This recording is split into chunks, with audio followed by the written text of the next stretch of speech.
నమస్తే. సీఏ అంటే master minds అంటే సీఏ.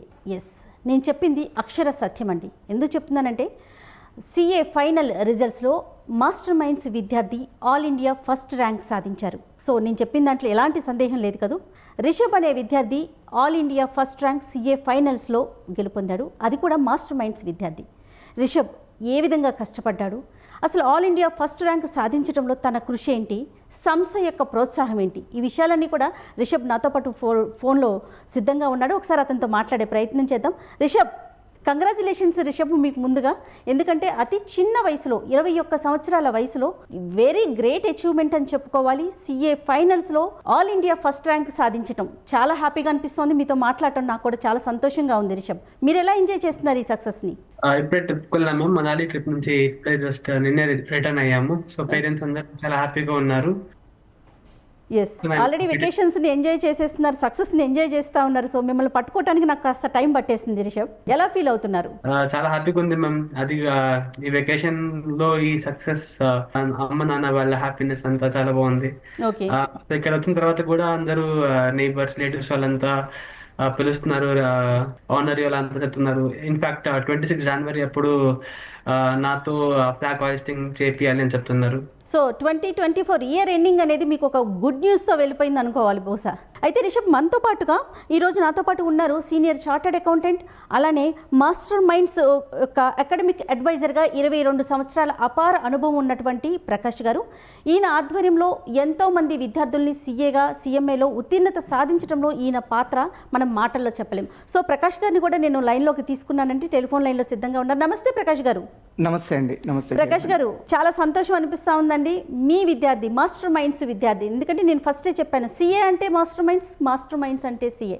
ఈ ట్యాగ్ లైన్ నేను ఎప్పుడు చెప్తూ ఉంటానండి. దాన్ని ప్రూవ్ చేస్తూ Rishabh all India first rank సాధించారు. సో ఈ సక్సెస్ని మీరు ఎలా ఎంజాయ్ చేస్తున్నారు సంస్థ తరపు నుంచి? తప్పకుండా అండి. జనరల్గా ఏ అచీవ్మెంట్ కోసమైనా ఎన్నో సంవత్సరాల కృషి ఉంటుందండి. సో మాది ఇప్పుడు ఈ ఇన్స్టిట్యూషన్ పెట్టి 22 ఇయర్స్. సో చాలా సంవత్సరాలు నేర్చుకొని ఎన్నో రకాల మిస్టేక్స్ నుంచి మేము నేర్చుకొని ఈ స్థాయికి వచ్చాం. సో ప్రతి సక్సెస్ వెనకాల చాలా కృషి ఉంటుంది.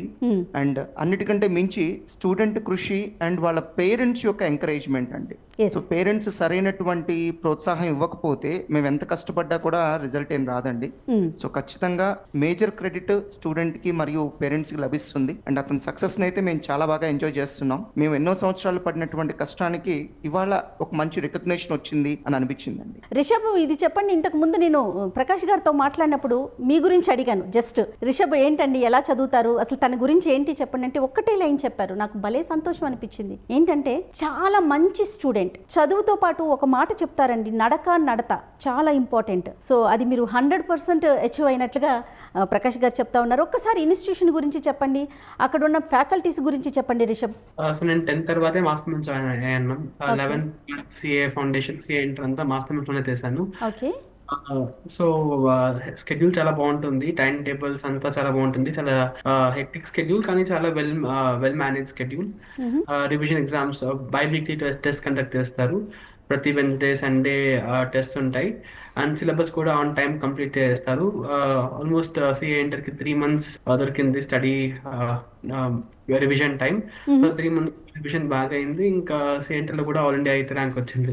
మీరు ఫస్ట్ నుంచి అనుకున్నారా అంటే సీఏకి వెళ్ళాలనే ఆలోచన అసలు మీకు ఎలా వచ్చింది? ఎందుకంటే ఇంటర్ అయిపోయిన వెంటనే లేకుంటే 10th అయిపోయిన వెంటనే ఇంజనీరింగో డాక్టరో ఇలా వెళ్తారు. ఇటు సైడ్ రావటం చాలా తక్కువ మందిని చూస్తూ ఉంటాం. దానికి తోడు సీఏ అనగానే ఫస్ట్ వినిపించేది చాలా టఫ్, దీన్ని హ్యాండిల్ చేయటం చాలా కష్టం, అచీవ్ అవటం ఇంకా కష్టం అనేసి. దానికి మీరేం చెప్తారు స్టూడెంట్స్కి రిషబ్? సో మాది జైన్ ఫ్యామిలీ మ్యామ్. బిజినెస్ కి కొంచెం ఇంక్లైన్ అయ్యి ఉంటాం. అది మా ఫ్యామిలీలో చాలా సీరియస్ ఉన్నారు. అది మా అంకల్ వచ్చేసి మోతీలాల్ ఓస్వాల్ అని వాళ్ళ పేరు. వాళ్ళు ఇండియాలో అతి పెద్ద స్టాక్ బ్రోకింగ్ కంపెనీని ఓన్ చేస్తున్నారు. సో వాళ్ళే ఇన్స్పిరేషన్ గా తీసుకున్నాను. చిన్నప్పటి నుంచే వాళ్ళు ఇన్స్పైరింగ్ గా ఉన్నారు. సో అప్పుడే క్లాస్ 5 లోనే డిసైడ్ చేశాను నేను సీఏ చేయాలి, వాళ్ళలాగే గొప్పవాడిని అవ్వాలి అని. రైట్.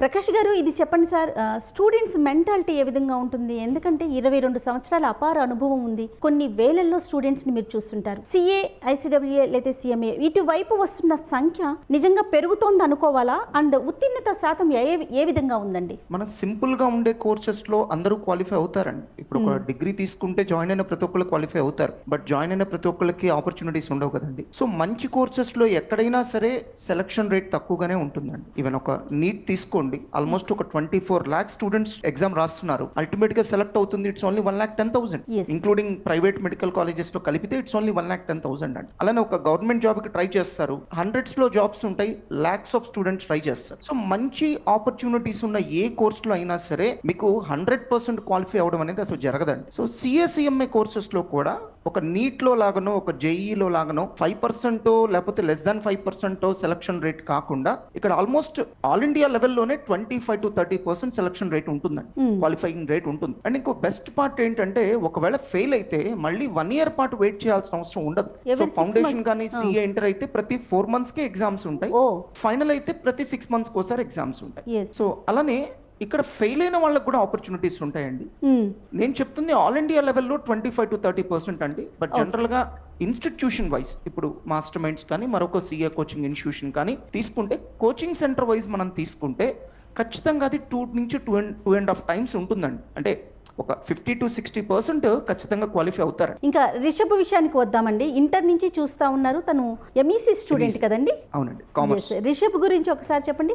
అంటే ఎంఈసీనే సెలెక్ట్ చేసుకోవాలా లేదా సిఏకి వెళ్ళాలి అంటే ఇంటర్మీడియట్లో ఏ సబ్జెక్ట్ తీసుకుంటే చాలా బెటర్ ఆపర్చునిటీస్ ఉంటాయి, అంటే సిఏని కంప్లీట్ చేయడానికి చాలా ఈజీ అవుతుందంటారు? యాక్చువల్గా ఇంటర్మీడియట్లో ఏ గ్రూప్ తీసుకున్న వాళ్ళైనా సిఏ చదవచ్చు అండి. ఓకే. ఎందుకంటే ఇక్కడ 0 నుంచి చెప్తాం, అంటే వాళ్ళ బేసిక్స్తో మాకు సంబంధం ఉండదు, మేము 0 నుంచి చెప్తాం కాబట్టి. కాకపోతే ఇంటర్మీడియట్ లో ఎంఈసీ లాంటి గ్రూప్ తీసుకుంటే ఏమవుతుందంటే అక్కడ ఉన్నటువంటి ఎకనామిక్స్, కామర్స్, మ్యాథ్స్ ఇవన్నీ కూడా తనకి ఫర్దర్ గా ఉండేటువంటి సిఏ కోర్స్ లో ఎకనామిక్స్, కామర్స్ కూడా ఉంటుంది కాబట్టి ఒక స్ట్రాంగ్ ఫౌండేషన్ ఏర్పడుతుంది. ఇప్పుడు ఒక నీట్ చదవాలనుకునే పిల్లవాడిని 6th క్లాస్ నుంచి నీట్ ఫౌండేషన్ చెప్తున్నారు కదండి. అవును. సో 6th క్లాస్ నుంచి ఐఐటి ఫౌండేషన్ చెప్తున్నారు కదండి. అంటే వాళ్ళ ఉద్దేశం ఏంటంటే ఫౌండేషన్ స్ట్రాంగ్ గా ఉండాలి అని. అలానే సిఏ కోర్సు కూడా ఫౌండేషన్ స్ట్రాంగ్ గా ఉండాలి అంటే ఇంటర్మీడియట్ లెవెల్లోనే ఎంఈసీ గ్రూప్ నుంచి వస్తే చాలా బాగుంటుంది. అప్పటికి అంత అవేర్నెస్ లేక ఇప్పుడు ఏమవుతుందంటే స్కూల్ లెవెల్లో 10th క్లాస్లో వాళ్ళకి ఫిజిక్స్, కెమిస్ట్రీ, మ్యాథ్స్ మాత్రమే సబ్జెక్ట్స్ ఉంటున్నాయి, అసలు కామర్స్ అనే సబ్జెక్ట్ ఉంది, లా అనే బ్యూటిఫుల్ సబ్జెక్ట్ ఉంది, వాళ్ళకి తెలియట్లేదు. అవును. సో ఇవాళ వాటిలో కూడా చాలా ఎక్స్ట్రాడినరీ ఆపర్చునిటీస్ ఉన్నాయి, అంటే ఫైనాన్స్ లో కానీ లాలో కానీ చాలా మంచి ఆపర్చునిటీస్ ఉన్నాయి. అన్ఫార్చునేట్లీ స్కూల్ లెవెల్లో ఆ సబ్జెక్ట్స్ అసలు ఉండవు. ఏదైతే 10th లోపే ఉంటారో ఈ లోపు నుంచే పిల్లలకి వాటి మీద ఒక అవగాహన ఉంటే బాగుంటుందేమో. ఎస్ అండి, అది అన్ఫార్చునేట్లీ ఉండట్లేదు. దాంతో ఏంటంటే అందరూ కూడా నేను ఇంజనీరింగ్ చదవాలి, మెడిసిన్ చదవాలని అనుకుంటున్నారు తప్ప అది కాకుండా ఇంకా మంచి మంచి ఆపర్చునిటీస్ ఉన్న కోర్సెస్ చాలా ఉన్నాయి. నేను సిఏ ఒక్కటే ఉందని చెప్పట్లేదు, చాలా మంచి మంచి కోర్సెస్ ఉన్నాయండి, బట్ వాటి గురించి పేరెంట్స్కి తెలియట్లేదు, స్టూడెంట్స్కి తెలియట్లేదు. సో స్ట్రాంగ్ ఫౌండేషన్ కావాలంటే ఇంటర్మీడియట్ నుంచి చదివితే గనక చాలా మంచి రిజల్ట్స్ ఉంటాయండి. రైట్. మాస్టర్ మైండ్స్ యొక్క స్పెషాలిటీ చెప్పండి. ఎందుకంటే ఆల్ ఇండియా ఫస్ట్ ర్యాంక్ సాధించడం అనేది నిజంగా చిన్న విషయం కాదండి, చాలా గొప్ప అచీవ్మెంట్. దీనికి సంబంధించి మాస్టర్ మైండ్స్ యొక్క స్టాఫ్ వాళ్ళ సహకారం, సహాయం ఏ విధంగా ఉపయోగపడుతుంది? మీరు కోచింగ్లో ఎలాంటి కేర్ తీసుకుంటారు? ఖచ్చితంగా ఇది ఒక రొటీన్ కోర్స్ అయితే కాదండి, మనం ఎలా పడితే అలా ఆర్గనైజేషన్ రన్ చేయలేము. ఇక్కడ స్టూడెంట్స్కి ఎంత ఖచ్చితంగా అంటే ఒక ఫోకస్డ్గా చదవాల్సిన నీడ్ ఉంటుందో ఆర్గనైజేషన్గా మేము కూడా చాలా ఫోకస్డ్గా రన్ చేయాల్సి ఉంటుంది. సో కాన్స్టెంట్గా ఇక్కడ మేము అప్డేట్ అవ్వాల్సి ఉంటుంది. క్వశ్చన్ పేపర్స్ ఎప్పటికప్పుడు చేంజ్ అయిపోతూ ఉంటాయి, దానికి తగినట్టుగా మేము కూడా అప్గ్రేడ్ అవుతూ ఉండాలి. సో కాన్స్టెంట్గా సబ్జెక్ట్లో వస్తున్నటువంటి చేంజెస్ని మేము గమనించుకుంటూ ఉండాలి. అండ్ మా సిలబస్ కూడా ఎలా ఉంటుందంటే ప్రతి 5 yearsకి సిలబస్ మారిపోతుంటుందండి. సో ఆటోమేటిక్గా మేము కూడా అప్గ్రేడ్ అవ్వాలి, మేము కూడా మా నాలెడ్జ్ని అప్గ్రేడ్ చేసుకోవాల్సి ఉంటుంది. ఇది అంత ఒక నార్మల్ కోచింగ్ సెంటర్ లాగా నడపగలిగే కోర్స్ కాదండి. అందుకనే అన్ని చోట్ల దీనికి కోచింగ్ దొరకదు మీకు, ఎందుకంటే అది రన్ చేయడం అంత ఈజీ కాదు కాబట్టి ఒకసారి అంత ఫోకస్డ్ గా నడపాల్సి ఉంటుంది. రైట్. రిషబ్ గురించి చెప్పండి. తను అంటే ఏ విధంగా కష్టపడేవారు, ఎలా కోఆపరేట్ చేసేవారు, ఎలా నేర్చుకునేవారు? ఎందుకంటే ఈ వీడియో చూస్తున్న స్టూడెంట్స్ అందరికీ కూడా తను ఒక రోల్ మోడల్ కాబట్టి రిషబ్ గురించి ఒక ఫ్యూ లైన్స్. నా పర్సనల్ ఒపీనియన్ చెప్తానండి. నా ఉద్దేశంలో చదువు ఎంత ఇంపార్టెంటో అంతకంటే ఇంపార్టెంట్ మన క్యారెక్టర్. సో మన వే ఆఫ్ థింకింగ్, మనం ఎప్పుడు కూడా కన్స్ట్రక్టివ్ వేలోనే థింక్ చేయాలి, గ్రోత్ మైండ్ సెట్తోనే ఉండాలి తప్ప డిస్ట్రక్టివ్ మైండ్ సెట్ ఉండకూడదు. ఓకే. సో రిషబ్లో మనం మెచ్చుకోవాల్సినటువంటి, గుర్తించాల్సినటువంటి క్వాలిటీ ఆ కన్స్ట్రక్టివ్ మైండ్ సెట్. ఇప్పుడు నేను క్లాస్కి వెళ్ళాను అనుకోండి, ఒక మాట ఏదైనా చెప్తాను, కొంతమంది స్టూడెంట్స్ దాన్ని చాలా సీరియస్గా తీసుకొని వాళ్ళ మైండ్లో పెట్టుకొని ఒక 4-5 ఇయర్స్ తర్వాత కలిసినప్పుడు కూడా చెప్తారు, సార్ మీరు ఆ రోజు క్లాస్కి వచ్చినప్పుడు ఇలా చెప్పారు సార్, నేను దాన్ని చాలా సీరియస్గా తీసుకున్నాను, ఆ రోజు నుంచి నేను చేంజ్ అయ్యానని చెప్తుంటారు. సో కొంతమంది దాన్ని ఇగ్నోర్ చేసే వాళ్ళు ఉంటారు, కొంతమంది వెటకారం చేసే వాళ్ళు ఉంటారు. సో మీరు ఎలా రియాక్ట్ అయ్యారు అనే దాన్ని బట్టి మీ రిజల్ట్స్ ఉంటాయి. స్టూడెంట్స్ ఏంటంటే ఒక ఆర్గనైజేషన్లో మనం జాయిన్ అయినప్పుడు ఆ ఫోకస్ అనేది చాలా ఇంపార్టెంట్. ఆర్గనైజేషన్ చెప్పిన విధంగా మనం జర్నీ చేయడం అనేది చాలా ఇంపార్టెంట్. రిషబ్, మీరు చెప్పండి, మీ విజయాన్ని, మీ సక్సెస్ని పేరెంట్స్ ఎలా ఎంజాయ్ చేస్తున్నారు, అమ్మా నాన్న ఎలా ఎంజాయ్ చేస్తున్నారండి? చాలా హ్యాపీగా ఉన్నారు మ్యామ్. రిజల్ట్ వచ్చిన రోజు నుంచే relatives calls, neighbours calls, friends calls అంతా కాల్స్ వస్తున్నాయి. ఓకే. నాకు స్టేటస్ పెడుతున్నారు. ఏ రిలేటివ్స్ అయితే ఎప్పుడు కాల్ చేయలేదు ఆ రిలేటివ్స్ కూడా కాల్స్ చేస్తున్నారు. వేరే ఎవరు తెలియని వాళ్ళు కూడా కాల్ చేస్తున్నారు. చాలా హ్యాపీగా, నాన్నకు చాలా హ్యాపీ అండ్ ప్రౌడ్ గా ఉంది. నాన్న 2-3 days పడుకోలేదు అసలు హ్యాపీనెస్ తో.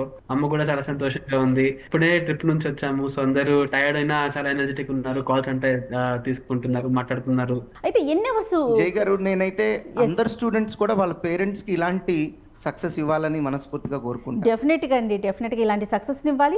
ఆ సక్సెస్ని ఇచ్చిన స్టూడెంట్స్తో మేమంతా కూడా మాట్లాడాలి. రిషబ్, మీరు చెప్పండి, ఎన్ని అవర్స్ కష్టపడేవారు, ఎన్ని అవర్స్ చదువుకునేవారు, టైం ఎంత కేటాయించేవారండి మీరు? సో 5 months స్టడీ లీవ్ లో first 2 months 10 hours per day, ఇంకా మళ్ళీ 2 months 12 hours per day, మళ్ళీ లాస్ట్ 15-20 days లో 14 hours per day.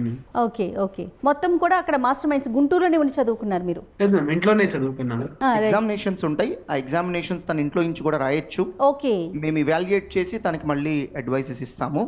సో తనకి ఏంటంటే ఆ స్టడీ ఎన్విరాన్మెంట్ తన ఇంట్లో చాలా కంఫర్టబుల్ అనే ఉద్దేశంతో ఇంట్లో ప్రిపేర్ అయ్యాడు. అంటే స్టూడెంట్ ని బట్టి మీరు అలాంటి అవకాశాలను కూడా కల్పిస్తా ఉన్నారు కదా, అంతే కదండి. మాస్టర్ మైండ్స్ యొక్క ఉత్తీర్ణత శాతం ఈ సంవత్సరం అంటే ఫైనల్ గా తను వచ్చేసారు రిషబ్. ఇంకా ర్యాంకుల గురించి ఒకసారి మాట్లాడుకుంటే ఒక 50 వరకే కౌంట్ చేస్తారు కదండి. వీటిలో మాస్టర్ మైండ్ టాప్ 50 ర్యాంక్స్ ఇస్తారు. అవునండి. ఇందులో మాస్టర్ మైండ్స్ విద్యార్థులు ఎంతమంది ఉన్నారు ప్రకాష్ గారు? 4 స్టూడెంట్స్ కి రావడం జరిగింది మేడం. ఓకే. 4 స్టూడెంట్స్ కి ఆల్రెడీ ర్యాంక్ రావడం జరిగింది. యాక్చువల్ గా సిఏ కోర్స్ లో ర్యాంక్ అవసరం లేదు మేడం, పాస్ అయితే చాలు. జస్ట్ స్టూడెంట్ యొక్క మెరిట్ ని రికగ్నైజ్ చేయడానికి ర్యాంక్ ఇస్తారు. రిషబ్, మీ నెక్స్ట్ స్టెప్ ఏంటండి? సిఏ ఫైనల్స్ కంప్లీట్ అయిపోయింది, ఆల్ ఇండియా ఫస్ట్ ర్యాంక్ కూడా సాధించేశారు. నెక్స్ట్ ఏంటి మీ ఆలోచన, ఏ విధంగా వెళ్తోంది? జాబ్ చేయాలి, ఓకే. ఏదైతే మంచి ఛాలెంజింగ్ జాబ్, ఏదైతే సాలరీ కూడా మంచిగా ఇస్తుంది. సో ఏదైతే జాబ్ అయినా పర్లేదు, consulting industry, private equity, investment banking, ఏదైనా పర్లేదు. ఓకే. ఇప్పుడు ఎవరైతే సిఏ ఫైనల్స్లో ఉన్నారో ఆ స్టూడెంట్స్కి మీ తరపున ఏం చెప్తారు? అంటే ఎలా చదువుకోవాలి, వారికి ఏదైనా మోటివేషనల్గా ఒక 2 లైన్లు మీ వైపు నుంచి రిషబ్ ప్లీజ్. కన్సిస్టెంట్ గా ఉండాలి, hard work and smart work రెండు చేయాలి. అండ్ ఆర్టికల్షిప్ అప్పుడు కూడా ఎంజాయ్ చేసుకుంటూ వర్క్ చేసుకుంటూ కూడా చదువుని మేనేజ్ చేయాలి. ఓకే. ప్రకాష్ గారు, మీరేం చెప్తారు సిఏ స్టూడెంట్స్కి? ఎవరైతే అంటే ఒక్క లైన్ నేను ఎప్పుడు వింటూ ఉంటానండి, సిఏ అనగానే చాలా కష్టం, ఆ జోనర్ని టచ్ చేయడం చాలా కష్టం, కొంతమంది మాత్రమే అటువైపు ఆలోచిస్తారు అనే నానుడి నుంచి మాస్టర్ మైండ్స్ నిజంగా బయట వేస్తోందని అనుకోవాలి. ఎందుకంటే సిఏ కూడా కొంచెం కష్టపడితే చాలు, డెడికేటెడ్గా వర్క్ చేస్తే చాలు, ఉత్తీర్ణత శాతం చాలా ఈజీగా చేరుకోవచ్చని. సో సంస్థ తరపు నుంచి, మాస్టర్ మైండ్స్ నుంచి మీరేం చెప్తారండి స్టూడెంట్స్? సో ప్రతి స్టూడెంట్కి 2 ఆప్షన్స్ అండి. ఒకటి, ఇప్పుడు కష్టపడి తర్వాత లైఫ్లో సుఖపడ్డం. రెండో ఆప్షన్, ఇప్పుడు సుఖపడ్డం అప్పుడు లైఫ్లో చాలా కష్టపడాల్సి ఉంటుంది, అంటే కెరీర్లో సెటిల్ అవ్వడానికి చాలా కష్టపడాల్సి ఉంటుంది. సో కెరీర్ అనేది ఏ పేరెంట్స్ కానీ ఎవరు కూడా హెల్ప్ చేయగలిగేది కాదండి, అది ఎవరికి వాళ్ళు బిల్డ్ చేసుకునేది, కష్టపడి సాధించుకునేది కెరీర్. ఆ కెరీర్లో మంచిగా రాణించాలంటే కావాల్సింది ఫోకస్. నువ్వేమనుకున్నావో దాని మీద కాన్సన్ట్రేట్ చెయ్యి. అది ఏదైనా పర్లేదు. నువ్వు కార్పెంటర్ అవ్వాలనుకుంటున్నావు, దాని మీద ఫోకస్ చేయి. నువ్వు కెమెరామెన్ అవ్వాలనుకుంటున్నావు, దాని మీద ఫోకస్ చేయి. దాంట్లో ఇన్డెప్త్ నాలెడ్జ్ సంపాదించుకో, దాంట్లో మాస్టరీ అవ్వు, దాంట్లో ఎక్స్పర్ట్ అవ్వు. ఆటోమేటిక్గా ఆపర్చునిటీస్ నిన్ను వెతుక్కుంటూ వస్తాయి. ఏ కెరీర్ అయినా సెలెక్ట్ చేసుకోండి, సిఏ అయినా పర్లా, ఇంజనీరింగ్ అయినా పర్లా, ఏదైనా పర్లేదు. మీరు సెలెక్ట్ చేసుకున్న దాంట్లో నువ్వు ఎక్స్పర్ట్ అవ్వండి. ఆటోమేటిక్గా ఆపర్చునిటీస్ గురించి మీరు ఆలోచించాల్సిన అవసరం ఉండదు. మొత్తం ప్రపంచమంతా కూడా ఒక్కసారి వాళ్ళ వైపు టర్న్ అవుతుందండి. అంతే కదా ప్రకాష్ గారు? అంతే కదండి. ఇవాళ Yes, ఇవాళ ఏ రిషబ్ ఫీల్డ్ కోసం- అయినా ఎక్స్పర్ట్ కి హ్యూజ్ ఆపర్చునిటీస్ ఉంటాయి. అవునండి. For example Rishabh normal student అయినా కూడా ఫస్ట్ ర్యాంక్ కొట్టగానే ఎంత మంది అలర్ట్ అయిపోయి ఎంత తన attention ఇంటర్వ్యూ దానికి కోసం వచ్చింది. ఈవెన్ ప్రతి ఒక్కరం కూడా ట్రై చేసి తనతో మాట్లాడాలి, తను చూపించాలి, మిగతా స్టూడెంట్స్ కి తను ఒక మోటివేటర్ గా ఉండాలి అనే ఒక ముఖ్య ఉద్దేశంతో మాట్లాడటం జరుగుతుంది. Rishabh, anyhow thank you so much అండి. మీరు ఈ సక్సెస్ని ఇలానే ఎంజాయ్ చేయండి అండ్ మీ ఫ్యూచర్ అంతా చాలా బ్రైట్ ఫ్యూచర్ ఉండాలని చెప్పి మనస్ఫూర్తిగా కోరుకుంటాను. మీరేమైనా చెప్పదలుచుకున్నారా స్టూడెంట్స్కి? అదే మెయిన్ టిప్ అయితే అదే, ఆర్టికల్షిప్ తో పాటు కూడా చదవాలి. ఇంకా స్టడీ లీవ్ కంటే ముందు క్లాసెస్ ఫినిష్ చేసేయాలి. స్టడీ లీవ్ లో ప్యూర్ రివిజన్ చేయాలి, అట్లీస్ట్ 2 times రివిజన్ చేయాలి per subject. Thank you so much Rishabh గారు. అలాగే ప్రకాష్ గారు థ్యాంక్స్ ఎలాట్ అండి. Thank you so much. నమస్తే. థ్యాంక్ యూ జయ్ గారు. All the best Rishabh. Thank you so much. Thank you. నమస్తే అండి. Thank you.